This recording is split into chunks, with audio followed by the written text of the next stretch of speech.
యెహోవా వలననే నాకు సహాయము కలుగును. సముద్రమంతా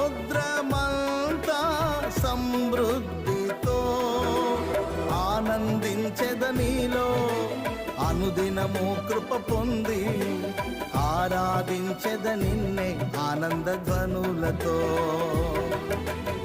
ఆనందించెద నీలో, అనుదినము కృప పొంది ఆరాధించెద నిన్నే ఆనంద ధ్వనులతో.